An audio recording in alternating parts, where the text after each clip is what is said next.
Bueno, ustedes como hoy vamos a dar un pequeño repaso de las generalidades más o menos de los temas más relevantes de esta asignatura. Vamos a ver, generalidades de radiología dental. Hacer una reseña histórica, como ustedes saben, ¿quién fue el padre de los rayos X? ¿Quién lo descubrió? ¿Quién dice? Fue este señor, como ustedes lo saben, que Roger, fue en estos días, en noviembre, fue el 8, el 9 de noviembre, por ahí que este señor descubrió los rayos X. Eso vino a representar un cambio extraordinario en la medicina y en otras áreas, pero sobre todo en la medicina, que fue que más se benefició. Después hay muchas otras personas, Wall, que ayudaron, que fueron soporte. Este fue el que hizo la primera radiografía dental. Otros que escribieron libros, Norton también, los cuidados sobre la radiografía después que fueron descubriendo los efectos nocivos que tenía la placa radiográfica. Después Edmund Kerr también, otros crearon técnicas de radiografía intraoral, porque anteriormente no habían, la radiografía no entraban en la boca, eran solamente de cráneo, y después algunos dentistas fueron modificando. Otros crearon también la técnica de aleta de mordida, luego evolucionó, vino la radiografía panorámica, es decir, que ha sido todo un trayecto bastante largo desde la primera radiografía que fue de la mano de la esposa de Röntgen en el 1895 hasta nuestros días, que ya tenemos imágenes tridimensionales y podemos hacer modelos a tamaño natural con estereolitografía y otras cosas. Es decir, se ha caminado algo. Bueno, lo importante, como hemos dicho siempre, es recordar la radioanatomía. Cuando se va a interpretar, hay que colocarse mentalmente en la zona que vamos a examinar para que uno sepa con qué estructura se va a encontrar. Tenemos ahí los dientes, las amígdalas, la encía, la úvula o la campanita, como le dice vulgarmente. Los dientes, las amígdalas, las mismas estructuras. Ya en la parte ósea, los tejidos duros, el malar, que está bastante relacionado, el cóndilo, la apófisis coronoide, la cortadura sigmoidea, todas esas estructuras, agujeros mentonianos. Recordar siempre todas los reparos anatómicos que tiene cada zona para que no nos sorprenda cuando vayamos a interpretar. No vayamos a confundir el agujero mentoniano con una patología u otras condiciones así similares. Es bueno que tengamos eso pendiente. También el arco cigomático, que tiene importancia, como yo les he comentado, cuando hay fractura de arco cigomático, eso puede producir atrapamiento de la apófisis coronoide y dificultad para abrir la boca. Eso lo hemos comentado, de la fractura de arco cigomático. Recordar también, por supuesto, las glándulas salivales, la parótida, los conductos de excretores, la glándula sublingual, la glándula submaxilar, el conducto del teno, todas esas estructuras, tanto tejido blando como tejido duro, debemos recordarlos. Después también, por supuesto, el diente, el esmalte, la pulpa, todas las estructuras que componen el diente, paquete báculo nervioso, el hueso alveolar. Recordar que la densidad del maxilar superior o la del maxilar inferior, ¿cuál es más denso? ¿Cuál es más compacto? ¿El superior o el inferior? ¿Quién dice? ¿Cuál de los dos huesos es más compacto? ¿Tiene mayor grado de calcificación? ¿El maxilar superior o el maxilar inferior? el inferior. Exactamente, muy bien así, bien, perfecto. Seguimos aquí los dientes, recordar la anatomía de cada uno de ellos, los que tienen una raíz, los que tienen dos raíces, los que tienen tres raíces. Cada uno de ellos tenerlo pendiente, los caninos, central, lateral, recordar el odontograma, que eso es algo casi para uso exclusivo de la odontología, el 1, 2, el 3, 4, los cuadrantes, que el 1 corresponde al cuadrante maxilar superior del lado derecho, el 2, 3 y el 4. Eso mucha gente extraña a la profesión, no lo entiende. Cuando le dice el 14, el 13, el tal, o sea, no entiende. Eso es un lenguaje prácticamente para uso de odontólogo. Los odontograma infantil, que tienen menor cantidad de dientes, o sea, los distintos tipos de aparatos rayo X. Tenemos esto de pared, los controles. ¿Qué es esto que hay? ¿Cómo se llama ese artefacto? ¿Cómo se llama eso? Esa parte importante del equipo de rayo X, ¿se llama cómo? ¿Quién dice? Ah, sí, Alison Flor. ¿Quién comenta cómo se llama esa parte El tubo. Tubo radiógeno, exactamente. El tubo radiógeno, el ánodo giratorio, recordamos que comentamos de eso, el ánodo giratorio para evitar que los rayos choquen en un solo punto. Ese es el tubo radiógeno él está hecho al vacío para que circulen los electrones, son acelerados y emitidos bruscamente y frenados bruscamente los distintos tipos de receptores de imagen, o sea, las placas radiográficas donde se va a recibir, ya ha cambiado, hay muchos modelos de placas, receptores de imágenes también, que puede ser ya para radiografía digital, receptores digitales. Como ustedes ven, ya eso ha ido evolucionando mucho. Ya la radiografía digital ha significado un cambio importante en términos de calidad de imágenes y de rapidez y cantidad de radiaciones que recibe el paciente. Los dispositivos de soporte que se utilizan, que son muy útiles porque te permite obtener una buena angulación. Montaje de la película como debe ser, cómo se debe colocar, lo que colocar la parte activa frente al tubo, esos principios lo vimos. El procesado de la película radiográfica, que son estos son reveladores manuales, hay procesadores automáticos, como la técnica radiográfica. Vamos a ver las técnicas más comunes, las que se emplean más en odontología. Recordar siempre, esta es la técnica de la bisectriz. ¿Quién me puede explicar lo que es la técnica de la bisectriz? ¿Qué significa eso? ¿Quién me dice lo que es la técnica de la bisectriz? Como lo dice aquí abajo, buscar que el rayo central, que es el que sale de la parte media del cono, vaya perpendicular a la línea bisectriz entre el eje mayor del diente y de la placa. O sea, el eje mayor del diente de la placa, y entonces se busca la bisectriz perpendicular a la bisectriz. Esta es la bisectriz. Entonces este rayo central debe venir perpendicular a la bisectriz formada entre el diente y la placa.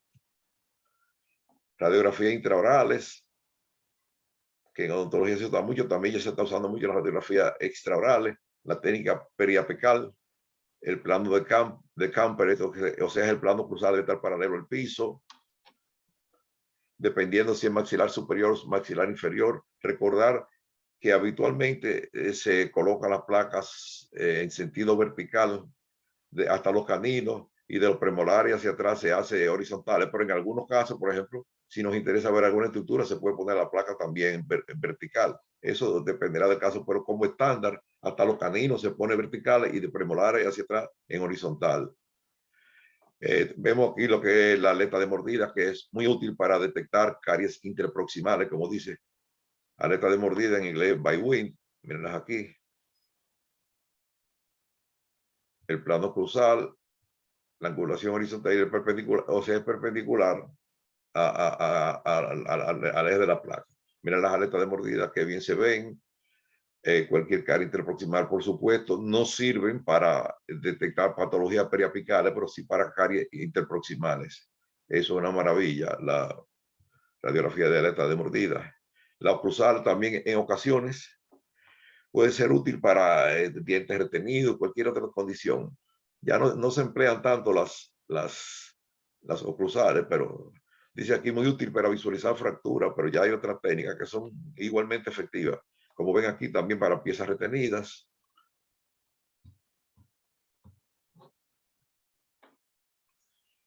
El panorámico es una técnica más o menos parecida a la tomografía.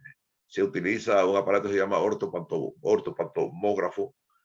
El paciente debe estar de pie, apoyando en el mentón en el soporte de apoyo.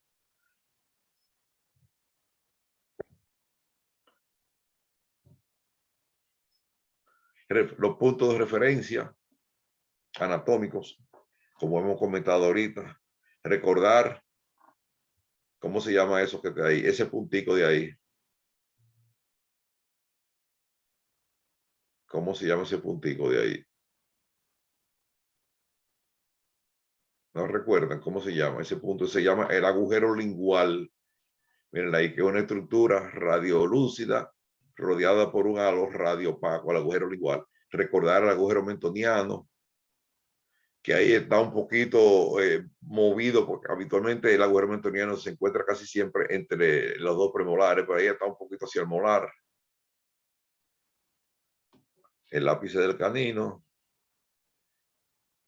Recordar la espina nasal anterior y el vómer, que forma lo que se llama el rombo nasal de Parma. No es una estructura anatómica que existe para fines de descripción de anatomía, pero sí radiográficamente se le ha llamado eso el rombo nasal de Parma, P-A-R-M-A. La fosa canina, tratamiento de conducto y varias piezas, la fosa mentoniana, el hueso malar.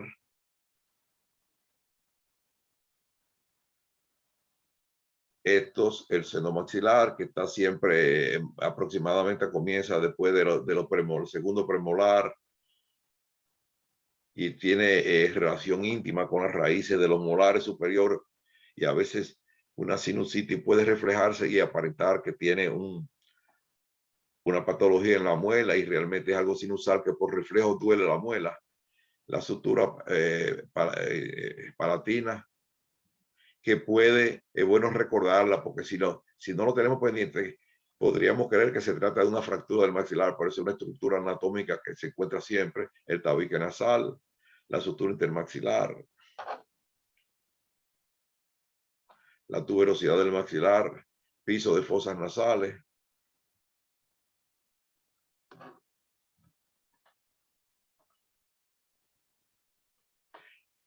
Recordar, repasar un poco los efectos nocivos de las radiaciones ionizantes. ¿Alguien recuerda los efectos de las radiaciones a nivel celular? ¿Quién me lo puede comentar? A nivel de las células. Efectos que producen las radiaciones ionizantes a nivel de las células. ¿Quién lo comenta? Vamos a ver. ¿Quién se recuerda? Eso es importante tenerlo pendiente. A nivel de las células.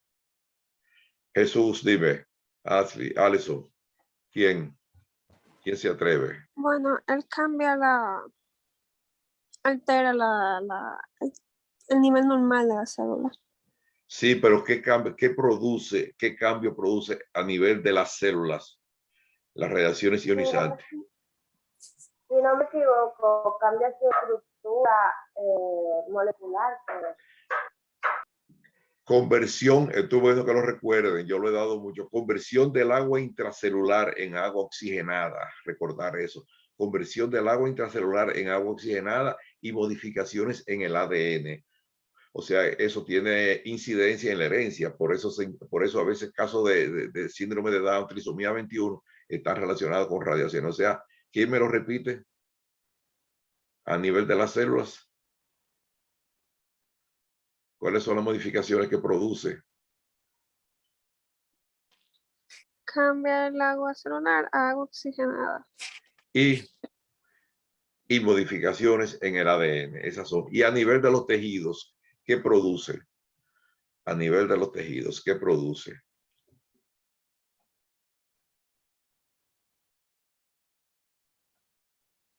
¿Qué me dice? A nivel de los tejidos. A nivel de los tejidos produce hipoxia, hipocelularidad e hipovascularidad. Las tres H, como yo le digo, la hipoxia, la hipocelularidad y la hipovascularidad.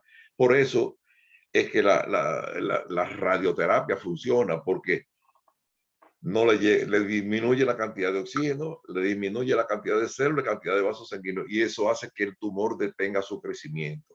Esa es la razón por la cual la radioterapia funciona en los tumores, porque los frena. Ustedes saben que los tumores malignos son estructuras que crecen desorganizadamente, pero con la radioterapia se frena el crecimiento por esas razones, por la hipoxia, hipocelularidad e hipovascularidad. ¿Quién me repite otra vez los cambios a nivel celular? A nivel de las células. Cambia el agua celular por agua oxigenada y realiza cambios en el ADN. Exactamente. Y ahora, y a nivel de los tejidos. A nivel de los tejidos, las tres H que yo mencioné, que son ¿cuáles? Hipoxia, hipocelularidad e hipovascularidad. Exactamente. Recuerden eso siempre, ténganlo pendiente, porque eso les va a ayudar a entender por qué los tumores malignos reaccionan y paran su crecimiento cuando se le da radioterapia. Ustedes saben que los tumores malignos tienen 3 tratamientos: cirugía, radio y quimio. A veces se alterna, a veces se hace primero uno, se hace primero otro, dependiendo de la naturaleza y de la ubicación. Pero esos son el trípode: cirugía, quimioterapia y radioterapia. Muy bien. Entonces vamos a ver los efectos que producen las radiaciones por la radioterapia. Vamos a ver.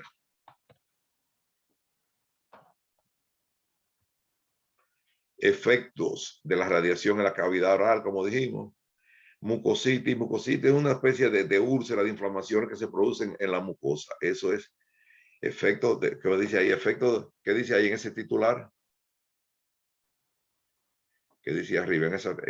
Efectos de reacción en la cavidad oral por radioterapia.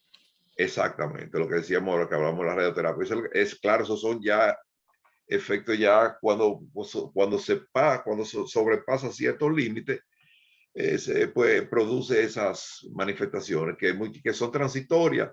Bueno, lo que se vuelve y se recupera, pero mientras tanto, esos son las molestias, vamos a decir, las modificaciones más importantes que produce la mucositis, la papila gustativa, atrofia de eso. Bien, también produce esa, se le quedó una serostomía. ¿Qué es la serostomía? ¿Qué quiere decir serostomía? ¿Con qué tiene que ver eso, la serostomía? Con la sensación de la lengua seca, boca seca. ¿Cómo es? Repíteme. Sensación de boca seca. Exactamente, o sea, disminución de la producción de saliva. Eso es serostomía. Y lo contrario, ¿cómo se llamaría? Lo contrario es serotomía.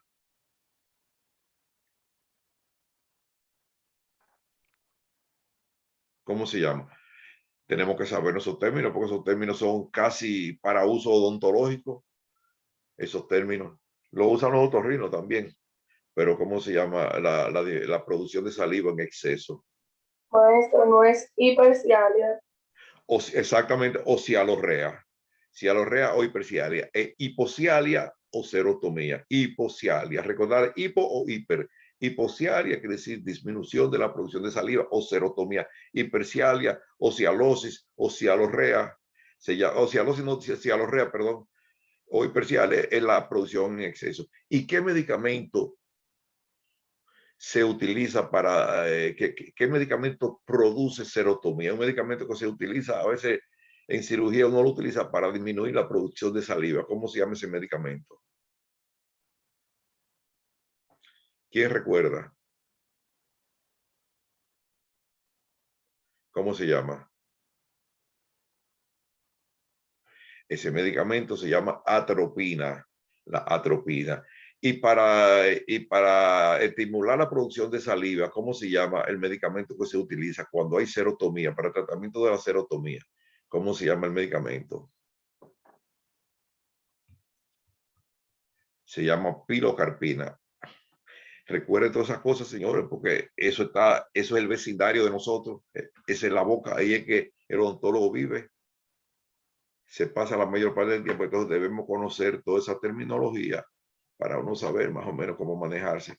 Efecto de la radiación, como ustedes ven, mucositis ya un poquito más aumentada y más generalizada, mucositis, la mucosa oral se ulcera y eso por los efectos de la radioterapia, como dijimos ahorita. ¿Cuáles son las 3 H que dijimos ahorita?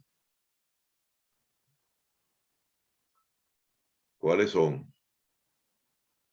Hipoxia, hipocelularidad e hipovascularidad. Exactamente, muy bien. Recuerden eso, que no se le olvide, que se lo voy a preguntar el año que viene a todos cuando lo vean en la calle.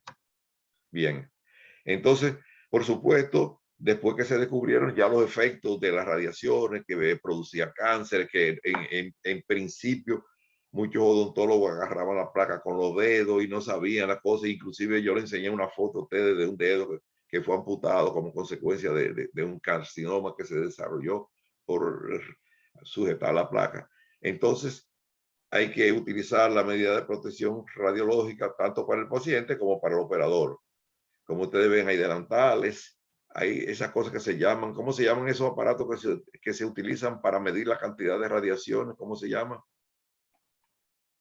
Eso, que lo deben usar los radiólogos, los que están trabajando constantemente. ¿Cómo se llama ese equipo? Ese dispositivo. ¿Quién comenta? ¿Quién dice? Jesús, vamos a ver. Alison, ¿quién recuerda? Repite la pregunta, doctor. Ese dispositivo que se utiliza para medir la cantidad de radiaciones, sobre todo lo emplean más las personas que trabajan constantemente solamente haciendo radiografía. Se llama como ese aparatito. ¿Cómo se llama? Contador. ¿Cómo? Contador. Es con G, no recuerdo muy bien, pero es contador. Ellos lo llaman más frecuentemente dosímetro, o sea, medidor de la dosis de radiación que recibe, es dosímetro. Pero puede llamar como contador, pero realmente el término más generalizado es dosímetro, que mide la cantidad, la dosis de radiaciones que está recibiendo ese operador. Dosímetro. Protecciones radiológicas, como ustedes saben, se utiliza en la pantalla de plomo. Una de las medidas más importantes para eso, ¿cuál es? Que debe tener pendiente el operador. La medida más importante cuando se va a tomar una radiografía, ¿cuál es? Lo más importante es recordarlo.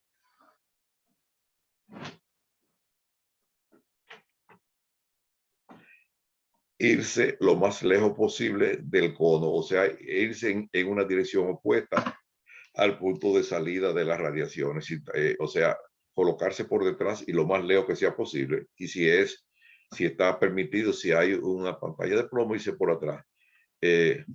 ¿Cuántos tipos de radiaciones tenemos que salen de la cabeza, o sea, cuántos tipos de radiaciones se pueden clasificar? ¿Ustedes recuerdan Claro. eso? La radiación que sale de la cabeza del cono, ¿cómo se Una llama? radiación primaria, que es la que sale del cabezal En la del radiación cabezal. en la que sale de la cabeza del cono, exactamente, primaria o útil. La otra, ¿cómo se llama? ¿Qué otra más La existe? secundaria, ¿Cuál es la secundaria? la que llega al paciente. La que choca con la cabeza del paciente, o sea, la que se produce cuando choca con la cabeza del paciente o del operador.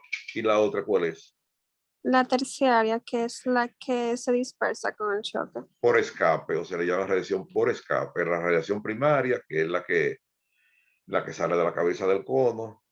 La radiación secundaria, que cuando choca con el operador o con el objeto. Y la por escape. Todo eso se lo estoy repasando porque yo se lo he dado, pero puede salir en el examen. Todas esas cosas, por eso lo estoy repasando. Protección radiológica, como ustedes ven, ¿qué tiene puesta esa señora ahí o señorita? No sé, colocado ahí. Un mandil de plomo. Un mandil de plomo. Y arriba, ¿qué tiene? Eso le llamo Cuello tiroide. un collar tiroideo, exactamente, muy bien. Eso se usa también, sobre todo, se está usando con más frecuencia o con mayor indicaciones en las mujeres, porque como las mujeres a veces le tienen que hacer mamografía, estudio de eso de mama, mamografía, eso no mama. Entonces, para proteger la tiroides, como cuando van a recibir, cuando van a hacerse un estudio radiográfico de la cara, de la cabeza, entonces le ponen eso, un collar tiroideo. Eso es importante. Eso se está usando, se está empezando a implementar ahora más bien en las mujeres por las razones que se le hacen mamografías y cosas de esas, como una medida de protección adicional. ¿Qué más? Deja ver. Vamos a ver las patologías más frecuentes que aparecen en la cavidad bucal. Todo esto que nosotros estamos comentando lo hemos repasado y estamos volviendo otra vez a refrescarlo para que ustedes lo tengan pendiente. Bueno, la patología más común que nos vamos a encontrar, como ustedes lo saben, es la periodontitis, la placa bacteriana, la caries y la gingivitis. Bien, ¿qué se ve ahí? ¿Qué hay ahí en esa radiografía? Fractura. Dos fracturas, exactamente, fractura de los incisivos, posiblemente algún trauma importante y se partió ahí las dos. Concho, qué cosa esa, bueno. ¿Y esto qué hay que se ve ahí? Un supernumerario. Un retenido ahí sí que pudiera ser posiblemente, quizá pudiera ser hasta un canino o un mesiodens, bueno, lo que fuera, dependiendo ya eso de cada caso, tú sabes. Bien. quedan 3 minutos. Vamos a, si tienen alguna pregunta, para entonces conectar con otro tema, ya que quedan 2 minutos y algo. ¿Alguna pregunta? Vamos a ver. Repasar. ¿Recuerdan quién me puede decir lo que es la técnica de la bisectriz? ¿Qué es la técnica de la bisectriz?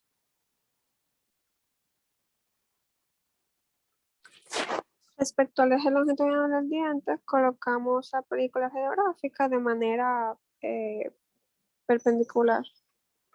O sea, el rayo central Ajá. debe venir perpendicular a la bisectriz que se forma entre el diente y la placa. O sea, debe venir perpendicular. Eso es lo que le llaman la técnica de la bisectriz. Muy bien. Déjame ver qué más.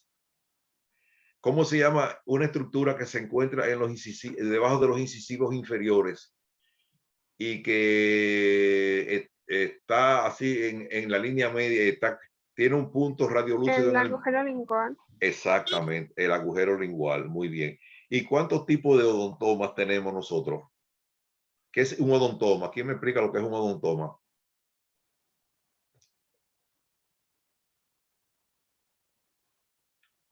¿Qué es un odontoma? Un odontoma es un tumor odontogénico, doctor. Un tumor odontogénico formado por estructura dentaria que puede ser de dos tipos, o compuesto o complejo. El compuesto, ¿quién me puede decir lo que es un odontoma compuesto?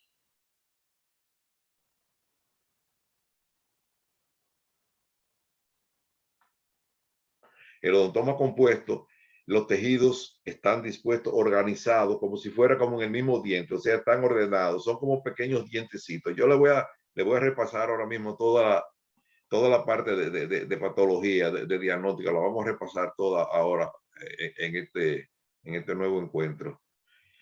El odontoma compuesto es así como dijimos, está dispuesto organizadamente como en el diente. Son muchos dientecitos y el complejo puede ser que a lo mejor por fuera esté el tejido pulpar y por dentro el esmalte, es decir, que está en una forma desorganizada. Es una estructura amorfa que no tiene forma definida, mientras que el compuesto sí tiene una forma, son pequeños dientecitos. Eso es importante. Ahora vamos a repasar cuando entremos en el cambio. Yo ahora en estos minuticos grabamos esto y después que entremos vamos a repasar todas las patologías y la próxima clase vamos a repasar toda la técnica desde arriba, desde el principio, para tenerlo todo seteado, que lo tengan todo bien, porque ya la otra semana más para arriba ya es el examen final.